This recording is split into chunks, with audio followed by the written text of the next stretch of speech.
আসসালামু আলাইকুম ওয়া রাহমাতুল্লাহি ওয়া বারাকাতুহু। ১ মিনিট হাদিসের নতুন পর্বে সকলকে আন্তরিকভাবে মোবারকবাদ।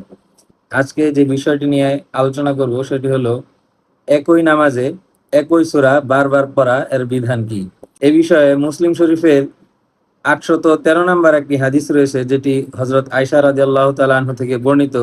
হাদিসটি হলো এরকম: আন আয়েশাতা আন্না রাসূলুল্লাহি সাল্লাল্লাহু আলাইহি ওয়াসাল্লাম বাআসা রাজুলান আলা সারিয়াতিন ওয়া কানা ইয়াকরাউ লিআসহাবিহি ফি সালাতিহিম ফায়াখতিমু বিকুল হুয়াল্লাহু আহাদ। হাদিসটির অর্থ হলো এরকম: হযরত আয়েশা রাদিয়াল্লাহু তাআলা আনহা থেকে বর্ণিত, রাসূল সাল্লাল্লাহু আলাইহি ওয়াসাল্লাম একজন সাহাবীকে আমির বানিয়ে প্রেরণ করলেন এবং ওই সাহাবী প্রত্যেক রাকাতে অথবা প্রত্যেক দ্বিতীয় রাকাতে সূরা ইখলাস পাঠ করতেন। এই হাদিসটির মাধ্যমে আমরা বুঝতে পারি যে একই নামাজে একই সূরা বারবার পড়া দোষণীয় কিছু নয়।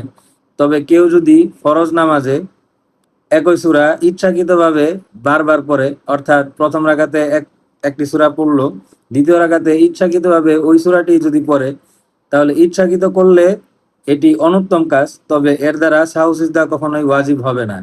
অনুরূপভাবে নফল বা সুন্নত নামাজে যদি কেউ একই সূরা বারবার পাঠ করে, এর কারণে তার সাহু সিজদা ওয়াজিব হবে না এবং নামাজটি সুন্দরভাবেই আদায় হয়ে যাবে।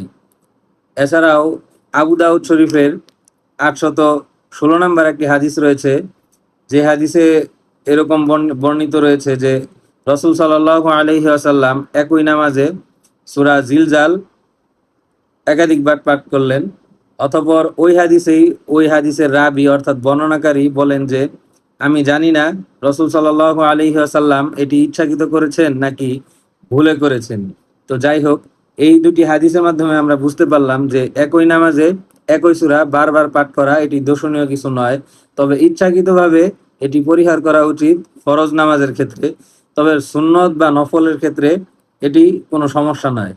আল্লাহ তাআলা আমাদেরকে সঠিকভাবে জেনে বুঝে আমল করার তৌফিক দান করুন এবং আমলের ক্ষেত্রে সকল ভুল ভ্রান্তি থেকে বেঁচে থাকার তৌফিক দান করুন। আসসালামু আলাইকুম ওয়া রাহমাতুল্লাহি ওয়া বারাকাতুহু।